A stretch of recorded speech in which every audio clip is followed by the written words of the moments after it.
My name is Diveej Shrestha. I founded the company HyperTarget LLC, which houses one of the products, ContentMachine.App, which is what we're running full force right now.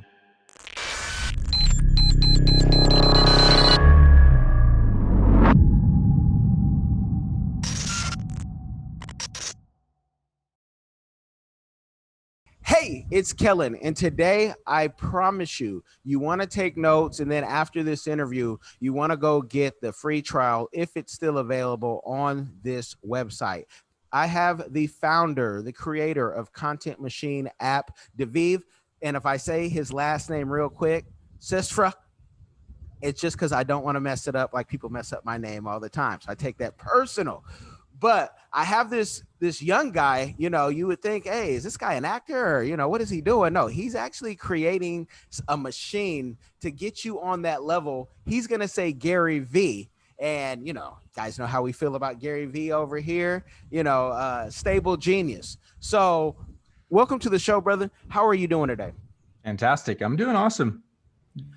Last couple days were rough, but today's been a pretty good day so far. Well, I'm glad to hear that. And I'm so glad that one of my team members who lives in software and tech shared your stuff with me. I need you to tell everybody about Content Machine, and I'll definitely vouch for I've seen it work, but what are you doing that's just changing the game? Yeah. So what we do is we created a 24/7 digital assembly line with workers in multiple time zones.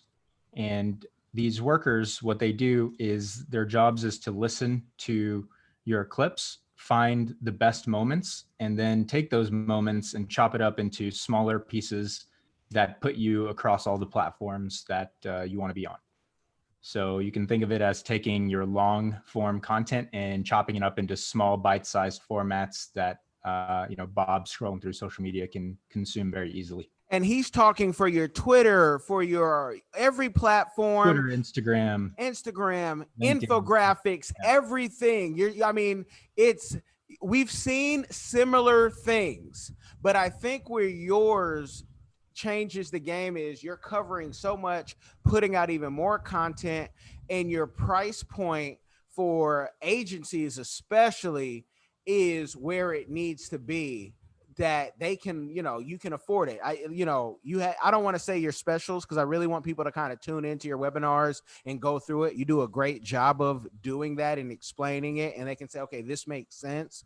But I want to go kind of deeper in thinking like the influencer who says, look, I'm not an agency. I want everything he has. And you've made it affordable, even at a $99 level. But I think people need to go all in because the package that you have doing everything, that's where you want to be. So it's not software, it's actually real people making the content. Yeah, and we have tools that help them streamline the process so that the workflows are efficient. So it's a mixture of human labor and software working together. Okay. And so what would you say team wise? Did you went out and hire like 10, 20, 100 people? And I would assume it would be overseas because Americans are sometimes hard to work with when you're trying to build something like this. But how big is the team? Yeah, so right now we have about 16 or 17 people. And, this is something that was born out of the pandemic that we started in March. So, it's been a lot of growth so far. One of the first interesting moments is when, we were just running this machine as a system that we built ourselves. And we ran a webinar talking about how we were doing this. And it just so happened to be that other people wanted to do the same thing. So we just productized it. And, now we're working on onboarding customers and making sure that we're turning their long form content into a bunch of tiny, smaller bite-sized formats. And you're doing it, fairly quickly. And I believe that you're even doing the scheduling for it as well. Is that correct at the highest tier? Yeah, the scheduling is right now in the beta program. So we are working with some smaller teams on automating their entire flow, but we're actually building software for that right now where it's just a one click post. Basically, it will find a time across all the different platforms so that you don't have to go in and schedule it. You can just look at the piece of content that you're trying to put down and then click a button and it schedules it automatically. So then everything is just completely streamlined. So, okay. And I've talked about this with my audience.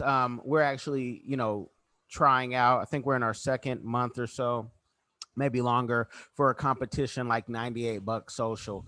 And they create content for you, they put it up. $98 is the start, then you go up tiers and there's different add-ons. What makes your stuff different is you have so many different pieces of content. And again, you even tell, and this is why I wanted to talk with you.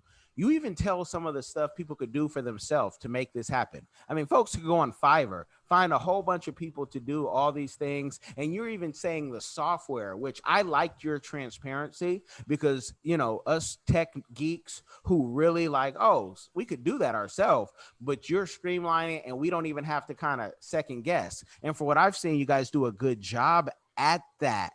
If someone comes in right now and gets one of these, packages from you, is that price going to go up or down, or things going to ever, we're going to have to take this out, we can't do your Twitter anymore, we're too big now and we actually don't need you as a customer? Do you see that ever kind of maybe changing? Yeah, well, the way we think about it in our organization is there's multiple chains of workflow. You have to first create the long form content. That's the first chain. Then you got to chop it up into smaller bite-sized formats so that people don't get ADHD'd and, don't even watch the clip. And then you've got to schedule and create all the copy for the social media. So with that, at the current state of ContentMachine.App, we're only doing the long form chopped up into bite-sized formats. We plan on helping people create the long form eventually. And we're also in the beta stages of scheduling it out.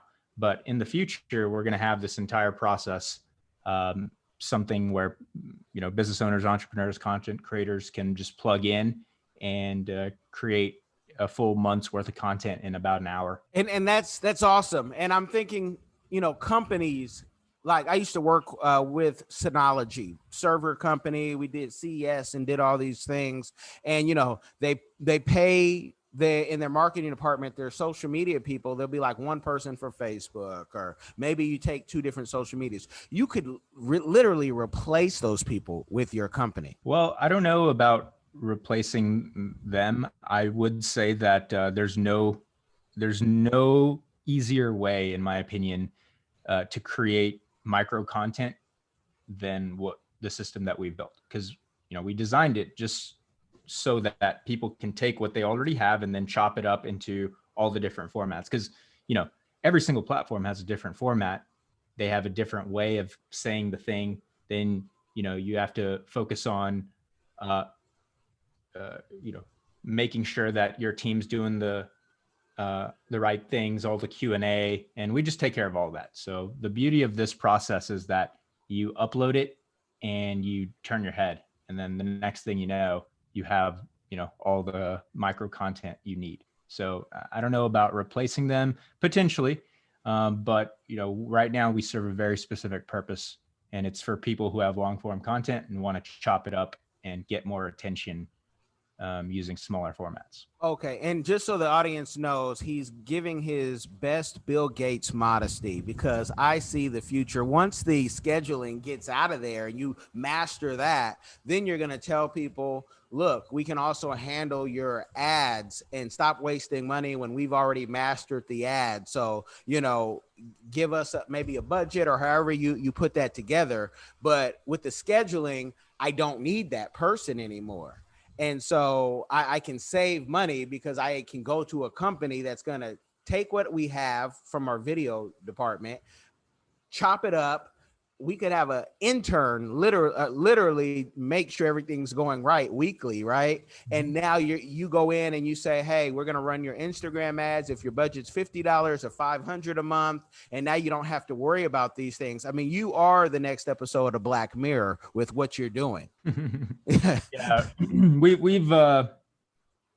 we've brainstormed the idea of running ads using people's micro content, but that is probably a path that we're probably going to save for maybe 2022. There's a lot of things in the pipeline that need to get tied up before we think about running ads for people. And I don't even know if we will end up doing that, but what we are really good at is our core expertise, chopping up that content, and then hopefully automating the scheduling. Okay. And as I told you, I like to be able to inspire, the 14-year-old or even the 44-year-old with this content. And you being, still in your 20s, I want to know, how did you come up with this? Did you get angel investors? Did you get VC, or did you just get it out of the mud? Yeah. So we essentially started off with a product called hypertarget.io back in late 2018. About late 2019, our product got banned by Facebook. So we had to figure out how to pivot. And up until this point, everything was bootstrapped. We did bring on some additional funding after our product got banned by Facebook through some close angel investors. But, the way that we pivoted into this offer was we were just trying to build some, content automation systems for ourselves. And it turns out more people wanted this than I thought, and we ended up spinning this off into its own product. I'm really passionate about getting people in and getting them involved with building their own startup, their own business. I think that's where the majority of growth for people happens. You just end up learning a lot about all the different facets of business, like sales, marketing, software development, customer service, customer experience, finance, HR, hiring, culture, leadership. There's so many things that you become in this path of building a company. So everything up until this point over the last 4.5 years of running my own business has been bootstrapped.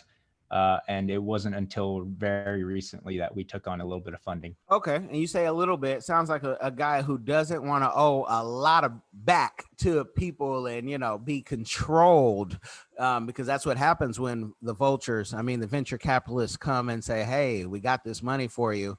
Now we get to do like a puppet and tell you what to do. Are you one of those entrepreneurs where you need to have control? I think so. That is absolutely something that is important to me. And, we wouldn't have raised this round of funding if I thought otherwise.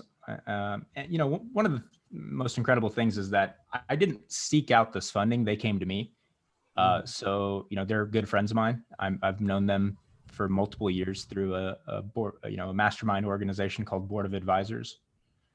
So I've been a part of that for 3 years, and I met them year one. They wanted to invest with me, but I told them that it wasn't the right time. So 2.5 years later, I told them, hey, if you still want to, I think now's your shot. So they ended up investing, and now we have a lot of leverage. We have a lot of capital to work with, and we can do some pretty amazing things with being able to allocate that capital. Okay, and so. What's your background? Did you go to school and you learned, you're a coder? What's your background? Yeah. So my formal education is electrical engineering. But I had a much, I took a path more towards the coding side of things. And so I understand systems at a high level, and I understand code, but I'm not the one coding, right? I understand how code and systems work together to create a result, but I'm not the one doing the coding. That's handled by our team in India.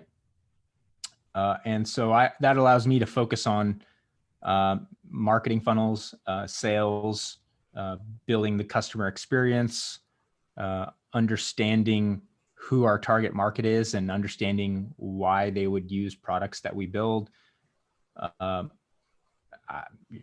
All this was learned, after graduation. It's not like I learned any of this in college. In fact, college was pretty useless for me. I don't think I learned a damn thing about electrical engineering, to be honest with you. Can you go deeper into that? Because you sound like you might have went to Harvard or something with that. No. Where did you go to school? Yeah, I went to a university called University of Texas at Arlington. So about 30,000 people. And they're famous for having a great engineering department. They're not famous for it, but they're known for it in Texas for having a good engineering department. But the problem with engineering at that school is, you have these professors whose first languages aren't English, and they're trying to explain complex topics like, electromagnetism and control systems, and that are not teachers. They're just professors that are in the research department that just have to do something with the undergraduate students. So imagine trying to learn some of the most complex topics with a guy that doesn't speak English as his first language. You can imagine that everything was self-taught through YouTube and textbook, and just trying to, solve the questions that they give you. So yeah, I could have probably tried harder, but my vision has always been in business. I always knew I was going to get into business. I wanted to go the engineering route to meet engineers so that I could start a business with them. So I've been on this path for like 6 or 7 years now. Started off reading a lot of books about business, and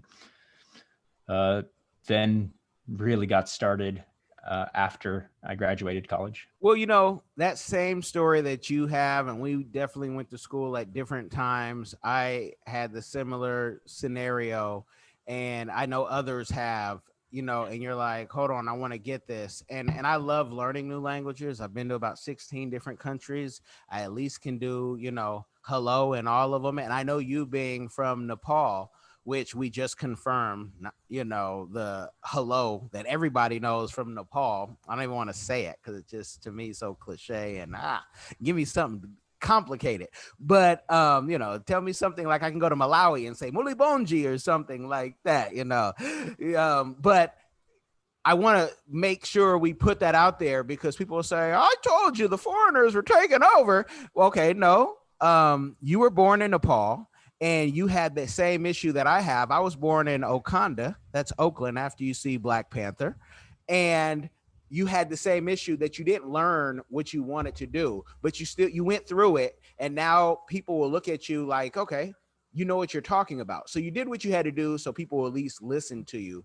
What did you do that the other students that may not be pursuing their dreams, what they did not do? Because you're living your best life, and the best is yet to come. Yeah, I think it all started from reading a variety of topics about business and personal development early on, probably when I was 20, 21. I think that's what people didn't do, and they approached their life, trying to set a goal of making 6 figures, which, I talk about this quite a lot, actually. I call it the 6-figure scam. People are trying to make 6 figures, but really what they're shooting for is 6 figures a year. And it's not even 900,000, it's like 100,000. So as soon as they make that 100,000, they think that, oh, I've made 6 figures. Well, in reality, that's only about $8,000 per month, and you're getting taxed on that, which is around $6,500 a month that you're netting. And so, that's not really a big aspiration. I think, I achieved 6 figures in, my first 9 months of business. And so I realized very quickly that people were just listening to the wrong people. They had the wrong goals. They didn't know what goals to set. They didn't know how to think differently. But I don't think that I don't think you're wrong. Or people are wrong when they're saying, foreigners are taking over, because if you look at a lot of, the success stories, it's people from, Elon Musk was born in Africa. And Sabona. The Google guys, same thing. Steve Jobs, same thing, so I'm not trying to say I'm going to be one of those kind of guys, but, there's a lot of values and things that you learn not growing up in the US, that you end up, you have an amazing opportunity here in the US. And as I guess you'd say, as foreigners, you're more understanding of those privileges, and you want to put your best foot forward. And so that's the advantage, I think, that people from outside the US have, is they see 2 different worlds, and they want to commit to the world where the opportunity is just flowing like water, which is here in the US. Well, I always say America is like it's like a plantation. Not that I know what that is because I don't know how to farm. Or it's like, a jail cell, but it's real comfortable. So I guess it's the feds. I don't know. Haven't been there, but it will give you a lot of things where you can have internet everywhere you go. Whereas most places, that's a luxury. Even though I think life is a lot richer every time I've left this country, as far as relationships and how you deal with people and being genuine and knowing who your real friends and your family are. But what you get in America is people being lazy. I'm saying it. You don't have to say it because I don't want people to come attack you in Texas. I lived in Lubbock, Texas. My wife and I live there. I don't want them to attack you, but people being lazy and saying, okay, 100,000. And if you ever read a Trump book, my Irish twin and my down the street neighbor, that you will find that the money is just a scoreboard. It's just something else to do something else with. It's not like, oh, okay, you got the money and now everything, you're going to stop doing something forever. Your mind doesn't work like that. You have to be able to do something. Am I correct in saying that? Is that how your mind works? Yeah, for me, business is just a lot of fun. Building a business is something that I have just always dreamt of doing.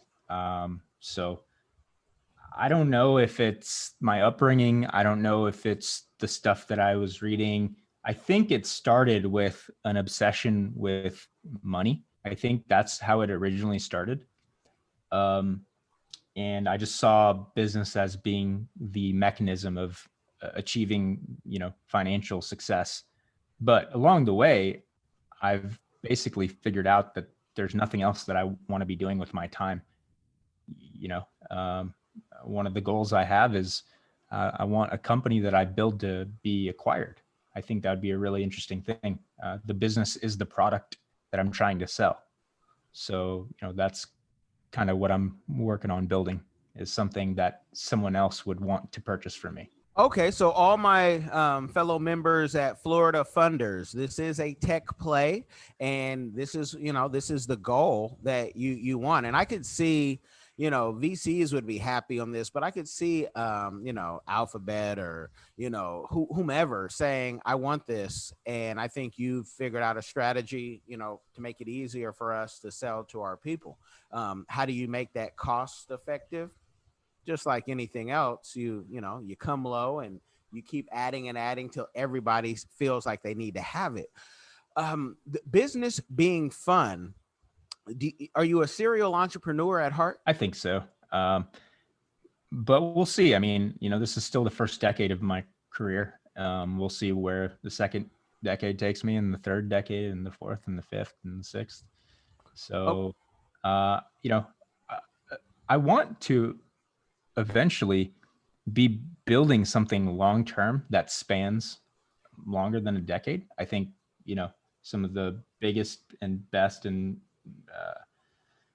businesses that have been built by entrepreneurs over the last 20 years have, it's not something that was just a quick flip. It's something that they've pursued and built and tried to perfect. And eventually I want to get to there. So, a serial entrepreneur to me is just someone who builds a business and then hires a CEO and then steps away and then, or sells the business. And, while I do want to, have an acquisition in the next 5 years, I think that eventually I want to work on something a lot longer term. Maybe in the biotech space, there's some really interesting stuff happening in biotech that I think will be much more mature in about 5 to 10 years. And, that's when I'll kind of, pivot and go in some other direction that I'll have to figure out. But yeah, I don't know. A serial entrepreneur sounds like a lifestyle business, kind of something short term. And yeah, that might be the case for right now. But eventually I want to be building something that I'm proud of that spans, a decade or more. What's your favorite book of this year? Or I should say last year when this airs, right? What's your favorite book of 2020 that you read? So this year I've read The Bitcoin Standard, great book. I've read Traction I've read The Rational Male. I've read Metaphorically Selling. I've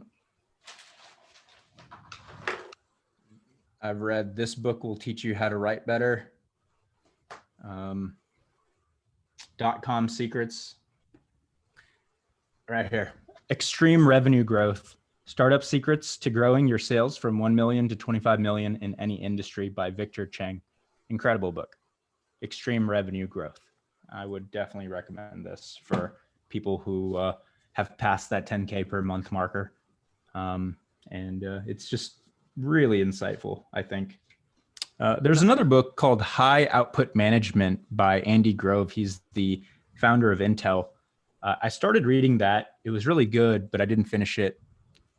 Another really good book is The Goal by Eliyahu Goldratt.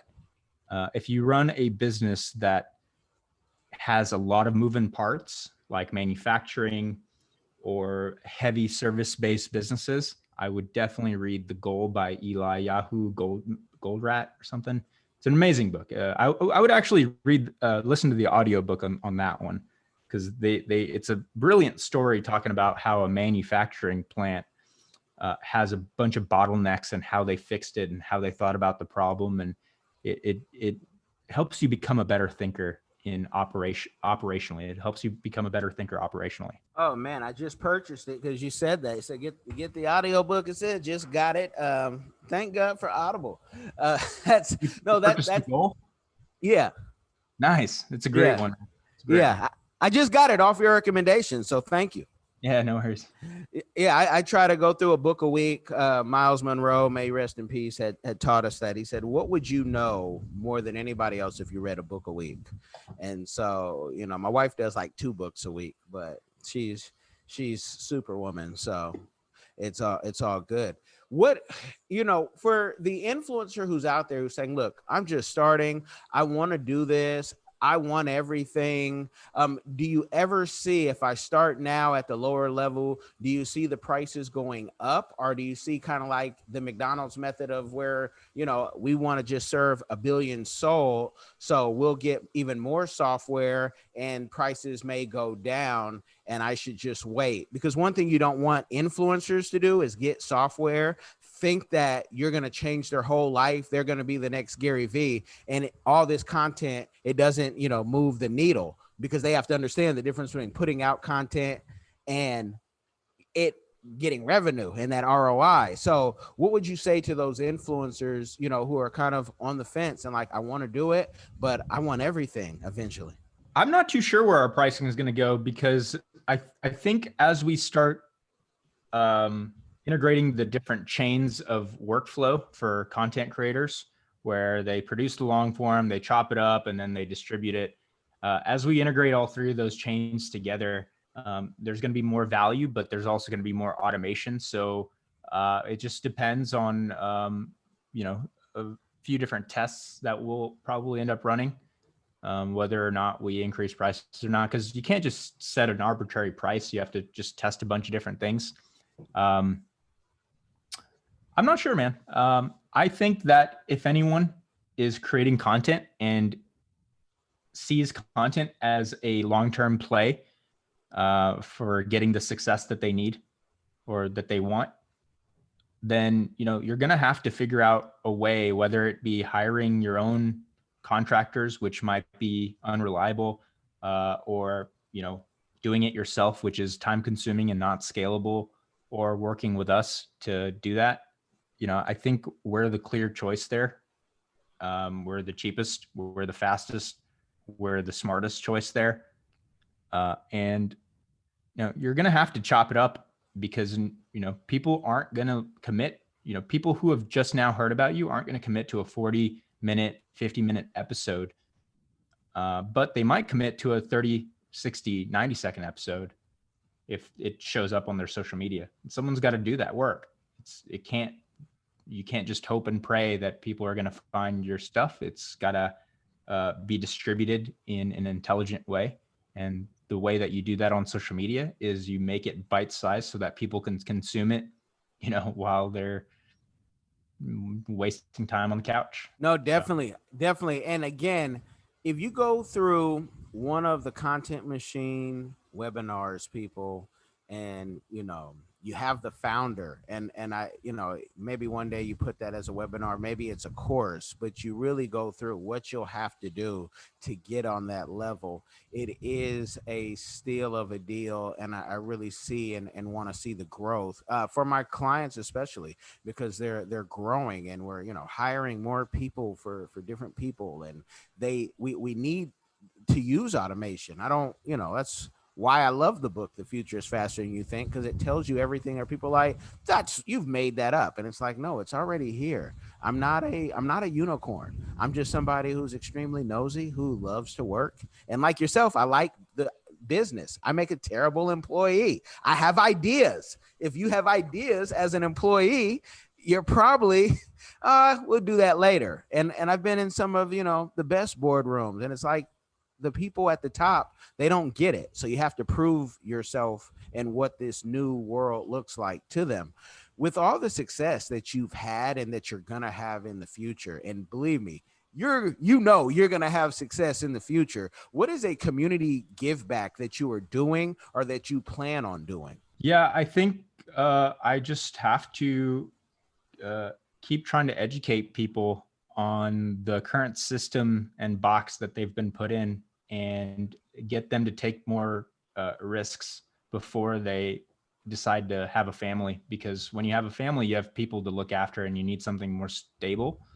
I want to educate people who are able to take a little bit of risk and pursue things on their own, and show them how to bootstrap. Because up until a year ago, for the last 3 years since 2016, I had bootstrapped, and I grew my business without taking on any funding. And the way I did that is by selling high ticket products. And the reason you have to sell high ticket products when you're starting off, when you don't have funding, is because you don't need many to cover your month's rent and your weekly or monthly expenses. And that gives you the runway that you need to, figure out the next step of the equation. And, that compounds over time. And, that's what I want to give back. Is I want to help people take that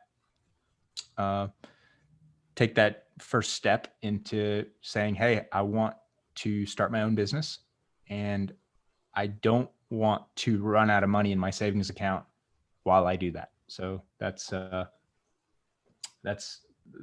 think the most insightful thing that I've learned is how to start a business without taking on any funding and depleting your savings while learning all the things that you need to know as an entrepreneur to get you to that next step. And this is a real personal question, but can I get your crazy vision for the future? Let's take the limits off. Where do you see it? And I want you to know where I'm going with this, with what you're doing with the scheduling. And then we're talking about like the ads, and, you talked about, reading things on, Bitcoin and the cryptocurrency. It's very possible somebody could get your software, create their company that have never had a job, but you allow 3 brands at your top tier. They take 3 brands and say, hey, I'm going to charge you X amount of dollars, high end. I'm going to pay ContentMachine.App. And now I'm going to go, live wherever I want to live. I can go live in Nepal if I want. And it's almost like the network marketing, or MLM, which is a bad word over here, but I could tell my friend and they could do the same thing with their brands.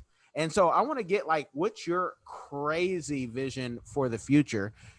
Because I get that vibe from you where you can you can see 7 steps ahead. Yeah. So we're working on some R&D right now with an AI technology that was originally founded by Elon Musk, OpenAI. He is no longer with that company, but they're still making amazing progress. And the software is called GPT-3. And basically you can plug into the strongest AI that's ever been created quite easily.